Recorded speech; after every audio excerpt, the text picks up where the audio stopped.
भीतरी हमारी इंसल्टी भइले रही रंग भर के एक बल्टी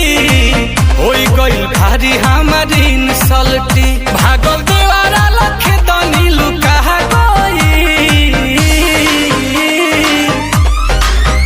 तले रंगावा भसुरे पफे का गई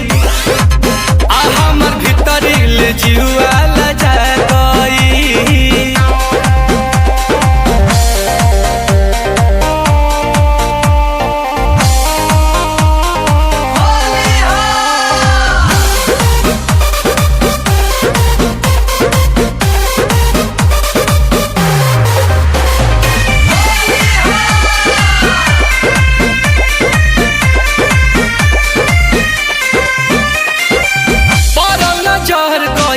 घूंघे तनाई घरवा में गईनी